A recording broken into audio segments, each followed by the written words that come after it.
Welcome back to the channel and welcome back to another fight prediction video. In this video, I'll be predicting the full card of fights for MVP MMA 1 Rousey versus Carano. So yeah, let's get into it. Scroll on down. First fight on the card.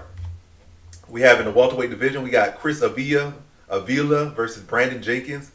And I'll go Avila here. I feel like Brandon Jenkins, he's a solid, well-rounded, tough fighter, but I think Avila will do a good job of addressing the grappling. Then on the feet, just being a much busier fighter, the better boxer. And I see like a late third round stoppage for Chris Avila in this one. So in this one, I got Chris Avila via third round TKO. Now to the next fight, we have in the catchweight bout between Eileen Pereira versus Jade Masson-Wong. And how do I feel about this one right here? I'll go low confidence Eileen Pereira to beat Jade Masson-Wong. So Pereira's still very green, still very raw, and her record is pretty 500. But like she's basically having her amateur MMA career in her pro career merge. So she's developing this fighter. She's amazing talent, but still, developing. Whether she's gonna be this or not, we still aren't too sure. But I think she'll start to line in. I don't think Jade Masson-Wong is a particularly amazing fighter either. But I feel like Pereira has far more upside and far more talent. Again, if she starts to tap into it, this is the younger sister of Alex Pereira, the great Pereira, top 5, top 6, top 7, all-time greatest MMA fighter of all time up there. So I don't know if that has to do anything, but yeah, just drawing the line. But I'll say second round TKO for Eileen Pereira. I think her takedown offense will be sharp enough for this one. On the feet, she's just a much better striker. I think she'll be able to find openings. Jade Masson-Wong on the shorter side, and yeah, I think she'll be able to pull her into that hook, knock her out in the second round. So in this one, I got Eileen Pereira via second round TKO. Now to our next fight, we have in the featherweight division, we got David Mgoyan versus Albert Moraes. So how do I feel about this one right here? Is I'll go average confidence David Mgoyan to beat Albert Moraes. Yeah, beat Albert Moraes. So Moraes is a solid, well-rounded fighter. He had to stay in the UFC. It didn't go the best for him. Has some decent stuff showings outside the UFC, but it is what it is. But all in all, I feel like David Mgoyan is a much better talent and, should be able to do what he wants. Striking, that's going to be the issue here. And maybe cardio potentially, but I think Mgoyan is able to get him out of there. I think early second round, like just smash him on the ground, early second round TKO, maybe submission. I'm gonna say early second round submission. I think he'll be able to take him down, smash him a bit in the first round, and then the second round, rinse, repeat, and this time really be able to go for submission and get Moraes out of there, second round submission. So in this one, I got David Mgoyan via second round submission. Now to our next fight, we have in the welterweight division, we got Jason Jackson versus Jeff Creighton. And how do I feel about this one right here? Is I'll go average confidence, Jason Jackson to beat Jeff Creighton. Yeah, Creighton really got nothing with Jackson. Jackson's a better wrestler, he's a better striker, former champion for the high level. Last guy to beat Armasov, and he dominated Armasov and stopped him. And Jackson's definitely a guy that could be doing the same thing that Armasov's doing in the UFC, like are similar, different, whatever case, but all I'm trying to say is Jackson was in the UFC. He could definitely be like a top 10 welterweight right now, in my opinion. A lot of people like trying to sleep on him for whatever reason, but he could definitely be a top 10 welterweight in the UFC right now. For sure. I definitely know it. It's not even, I know he could be a top 10 welterweight in the UFC. Talking about championships in the UFC, that's a different thing, but I can see the scenario that, where he could become a champion in the UFC, for sure, at welterweight. Maybe even middleweight.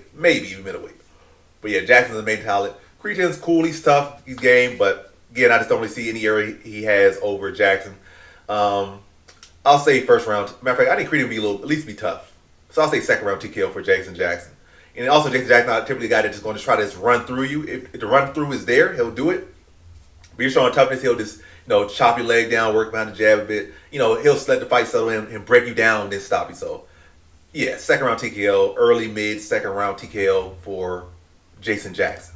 So in this one, I got Jason Jackson via second round TKO. Brain locked. Next one we have in the flyweight division, we got Adriano Moraes versus Fumi Nkuta. How I feel about this one right here is I'll go low confidence Adriano Moraes to beat Fumi Nkuta. I don't know where Moraes' head is at. And also Nkuta's kind of like a wild card. Like he's an amazing talent, but I feel like he hasn't really fought amazing competition yet as far as an MMA fighter, is his MMA career.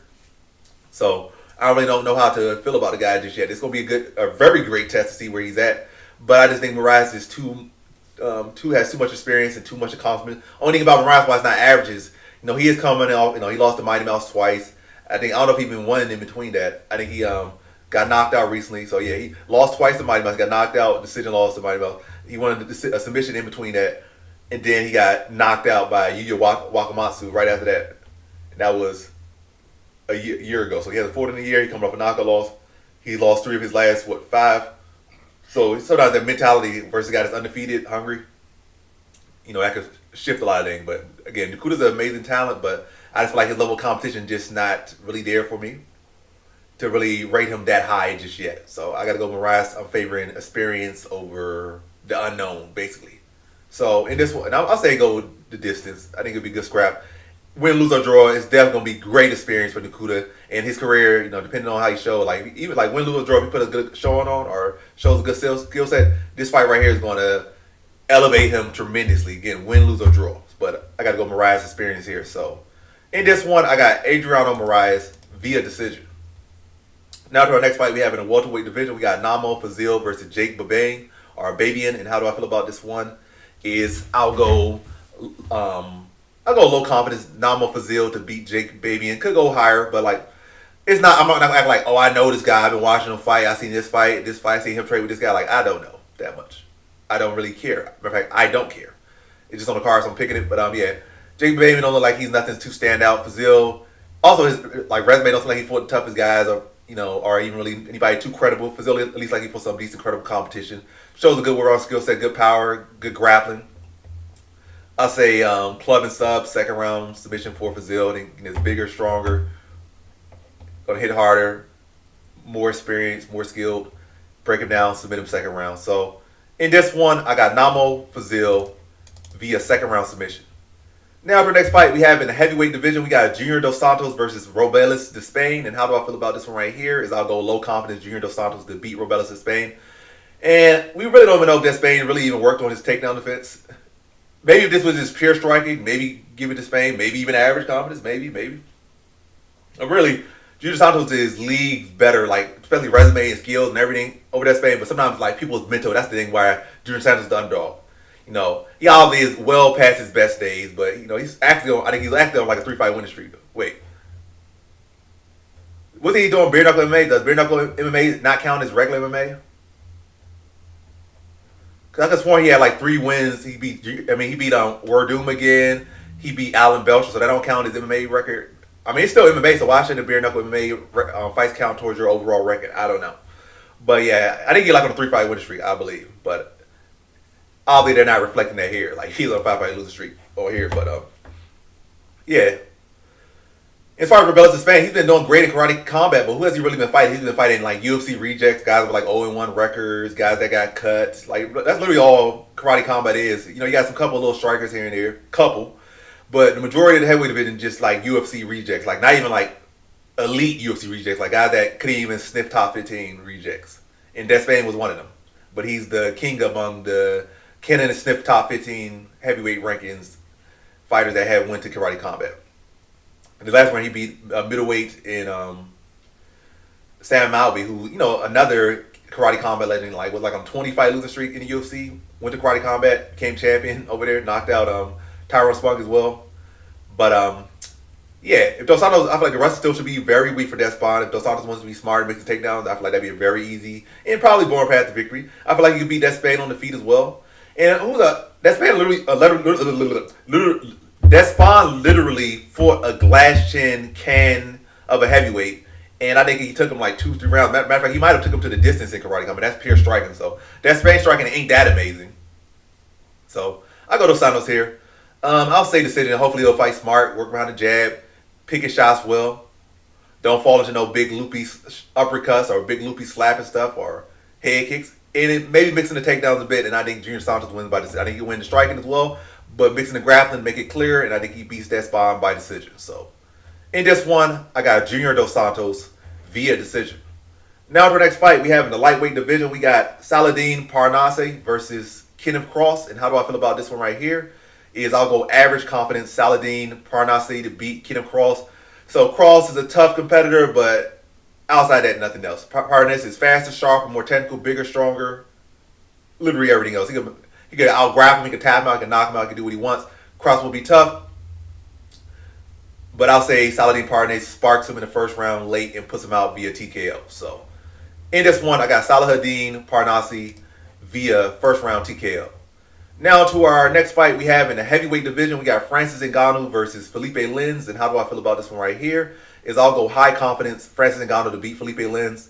So Lins is actually not that bad of a choice to fight Ngannou, especially with how limited the choices are outside the UFC. I mean, there are a couple good fighters in PMA. It's probably still 3 decent fighters he could fight at heavyweight. Not to say that they would be so great for his legacy, but I think they could have potentially given him a decent threat. Is Lins among those people? Not really those 3, but he at least credible, I guess. Credible. So it's not like he just getting a flat out can that not a threat to him. He's a threat, but is it a relevant threat? In my opinion, no. Some guys got it's 3 relevant threats. Lins is not one of those, but Lins at least kind of respectable enough. I think he left the UFC on a winning streak, so he 4 or 5 win streak he left the UFC. So Lins ain't that bad. But going against Ngannou, I also think he dropped a light heavyweight in his last fight, and he won, and then I think he got cut. By the way, Francis Ngannou would be much bigger, much more powerful. Could out grapple, in my opinion, if he wanted to do that as well.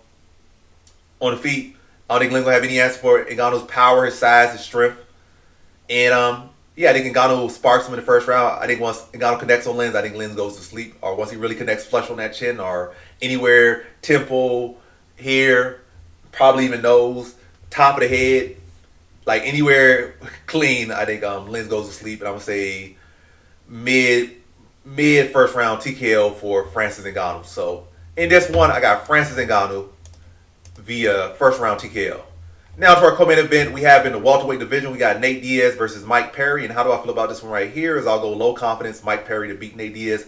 So there's definitely some scenarios where Nate Diaz wins. He might be able to defend the takedowns well enough, and the jab of Mike Perry have him leaking. Mike Perry still can't really move his head. Just have him leaking with the 1-2s and some slaps and some hooks in there, some trash talking.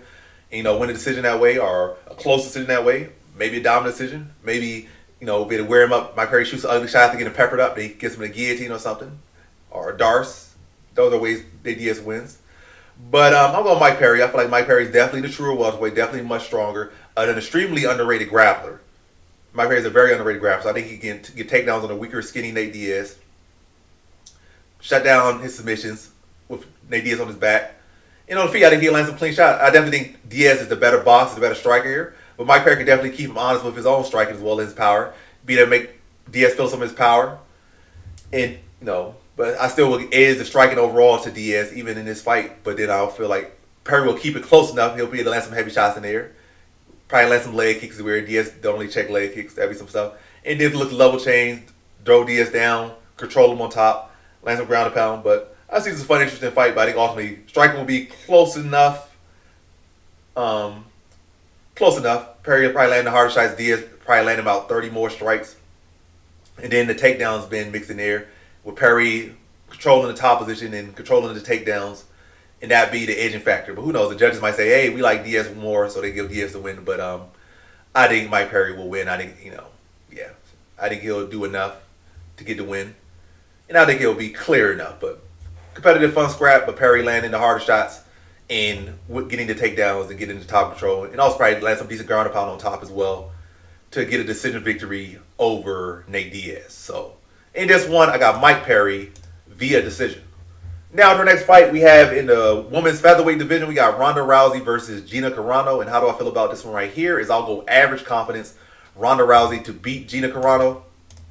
So you got hasn't fought in, nearly 10 years or maybe 10 years Rousey versus hasn't fought in nearly 20 years Carano. Carano's last fight was in 2019. Not 2019. Her last fight was in 2009. Rousey last fight was in 2014, 15. So probably 11 years for Rousey. It's been 17 years for Carano. And Carano's MMA career was only 3 years. She started fighting, her first pro fight was in 2006. So maybe some amateur fights, maybe a little this, maybe a little some smokers, this and that. But as far as actual pro fights, her pro career, first pro fight was 2006. So she fought first in 2006 and last in 2009. So she really even really started a career. She was this promising fighter. She got schooled and made to quit by Cyborg and never touched the sport again, went to Hollywood. So she spent way more years being she's much more of an actor than a fighter. She might at heart be a fighter, and that's what got her going. But she has spent way more years as an actor. She's been acting for 10 plus years now. She's only fought for 3 years. And she has not fought in MMA for 17 years. So again, been doing way more acting than she ever did as a fighter. Still a solid fighter. Got some decent wins. Some of them like aged well, but ultimately none of them aged greatly. None of her fighters really she beat really went on to be like no UFC champions or nothing like that. No, maybe some Victor champions, but UFC journeywoman. And Ronda Rousey has fought better competition, beat better competition. She's still one of the greatest women fighters of all time. And Rousey, the difference between Rousey and Carano, when they were the biggest faces for women's MMA, Carano was just there because she looked good. Like she had the skill, but she looked good, but she never went on to win no belt or nothing. Like she was acting like she was this MMA royalty, like she was some Strikeforce champion, 2-division champion, or Strikeforce and Victor. Like no, she had a great face to her, good personality, some good skills. She fought, the toughest woman, the real. The GOAT at that time in Cyborg, and she got shown levels, and then she left the sport. But when Rousey was here, she ducked Cyborg too. Well, Carano got dogged by Cyborg. Rousey ducked Cyborg. The fact that she just started at featherweight and moved down to 35 to duck Cyborg. But in ducking her, she was able to etch out a very legendary career. Like she won the belt, defended 4 or 5 times. Won a Strikeforce belt as well, defended that 2-3 times. So she etched out a very great career for herself, and she's still probably at least top 5 women's fighters of all time with Nunes, Cyborg, Shevchenko, Zhang. Zhang, Rousey. I think that's pretty fair to say. So yeah, behind Shevchenko, Zhang, then Rousey, or maybe you could say Rousey above Zhang, or however you want to say it, but I think that's pretty good to say. So she's like number 5 greatest women's fighter of all time. And at one point she probably was number 2, so it's different. Actually one of the greatest women's fighters of all time versus Carano, who's probably not even a top, matter of fact, because what does she really do? She's not even a top 20 greatest women fighter of all time. And that's only going to get further and further down. You want a belt, you're better than Carano. Or greater, but yeah. I see Ronda Rousey getting a second round armbar, so yeah, Rousey's fought at a much higher level, both in the Olympics and in MMA, fought longer in MMA, accomplished more in MMA, and Carano has been out of MMA longer than her, and she's older than her, so what is her upside? Maybe the surprise factor, the fact that she never really developed as a fighter, or really gave herself the chance in time to develop as a fighter. She just left for acting until she faced her first loss. But yeah, both did hockey quit, but either way, Rousey here. I think Rousey will show some more improvement in her striking, be landing good shots, and then the grappling just leagues apart. I feel like once Rousey gets her little hip toss, slams her, and he started to pick her apart. But the age and rust gonna probably show a little bit, so it's probably gonna take a matter of fact. I'm gonna say first round. It's still Ronda Rousey in the day. First round. No need for a second round. She's not gonna be in there for no theatrics. She just go out there to, especially doing that WWE. She's tired of theatrics, so she want to go out there and fight for real, win for real. She's not trying to have this happened, that happened, trying to make no movie out of it like Toronto. She's going to go out there, get it done as quick as possible, show skills, show level, and Rousey is definitely skills and levels above Carano. Carano might have a little success with striking for a little bit, but I think eventually, since settling, probably press that first minute, and Rousey probably starts to have even success with the striking. Then once the striking starts to have a little bit of success, she gets a hold of her, tosses her on her head, goes for the armbar, submits her in the middle portion of round 1, probably around the 3-minute mark, 3:15, 3:20, 25, armbar submission round 1 for Ronda Rousey. So in this one, I got Ronda Rousey via first round submission. And so that concludes my fight predictions for the full card of fights for MVP MMA 1 Rousey versus Carano. And as always, thanks for watching. Peace.